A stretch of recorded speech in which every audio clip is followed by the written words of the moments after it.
In this video, we are going to explore the general divisions, the structural divisions and functional divisions of the nervous system. If you're trying to learn about the nervous system, you have to start somewhere. It is incredibly complicated. And so we want to start by simply understanding, okay, how do we generally look at, the function of different parts of the nervous system and start from the broadest possible perspective and then eventually get a little bit more and a little bit more detailed. And so this is that video. We're exploring the central versus peripheral and then the somatic versus autonomic nervous systems today.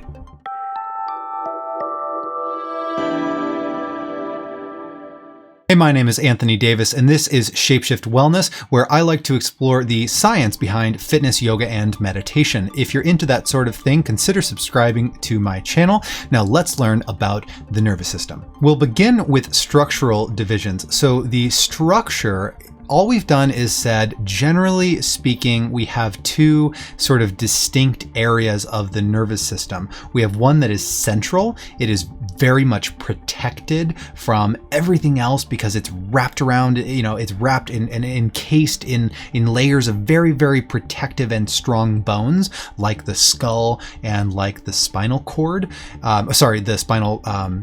The vertebral column.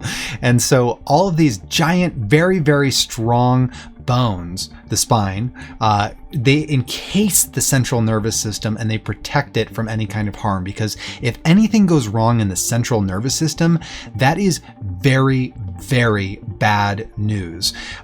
Whereas the peripheral nervous system is all of the nerves that are essentially everywhere else, out in your arms and your legs and your toes and your fingers and all that stuff. So once the nerves get out there in order to sort of like move you and all of that stuff, then you are calling it the peripheral nervous system. So central nervous system is the brain and the spinal cord. That's it.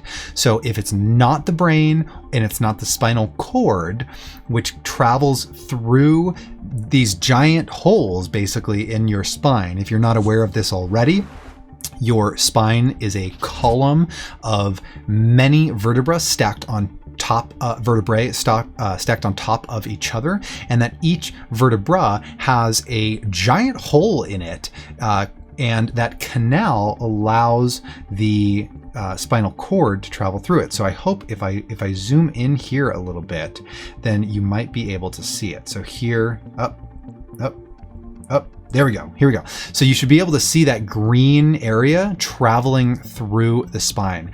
I think that's crazy that our spine, evolved to house this incredibly important structure, and it's protecting it. Not only is it protecting it though, but it's evolved to shift and move and allow incredible amounts of freedom of motion and fluidity of motion, all while maintaining that protection. So I think that is so cool. Anyway, the central nervous system is the brain and spinal cord.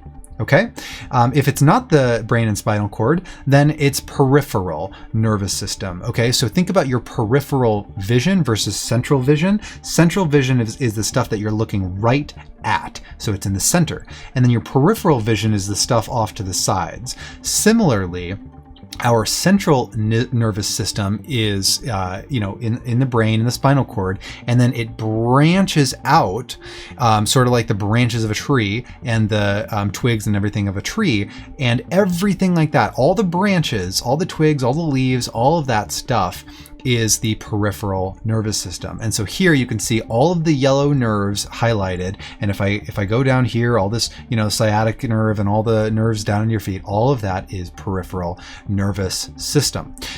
It is terrible if you have a severe injury to those nerves, but it is not life-threatening in most cases.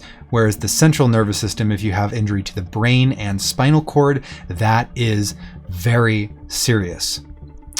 functional divisions now. Functionally speaking, we see divisions that are a little bit different. So it's not necessarily based on the location of the nerves, whether it's central or peripheral, but it's more about what do the actual nerves do. And so we have two divisions. We have the somatic nervous system, and that is in contrast to the autonomic nervous system. So somatic nervous system, soma means body, like body tissue. And we usually think about somatic things as being either sensory or motor, meaning stuff that allows you to feel things or stuff that allows you to move things. And this would be voluntary movement. So being able to contract your muscles and pick up weights and do yoga and go for a run, all of your ability to control those things would be controlled by the somatic nervous system. So all of your voluntary control to your skeletal muscles is controlled by the somatic nervous system. And as you can see here highlighted in purple, these nerves go everywhere. They go all throughout your body. So there's not a division in terms of space here between that and the autonomic nervous system. Now this model currently has now the autonomic nervous system here is highlighted, and it does picture the autonomic nervous system largely focused around the heart and the gut. And that's true because the autonomic nervous system is very, very heavily involved in regulating digestion, organ function. That includes obviously your heart, but also all of your other organs. And so that is accurate that it is pictured in that location, but I want you to know that the autonomic nervous system actually extends throughout your whole body because it is going to be involved in controlling blood vessel, contraction, dilation, that type of thing as well. And also, sweat glands and some other things. So the autonomic system and the somatic nervous system both extend throughout the body.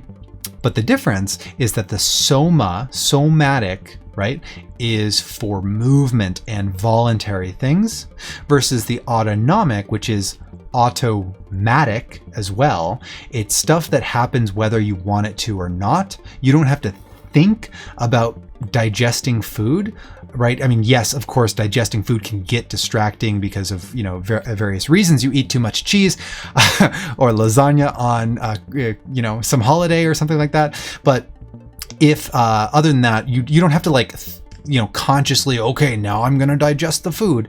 Your intestines just do that because you have an autonomic nervous system, right? Your heart, it just beats.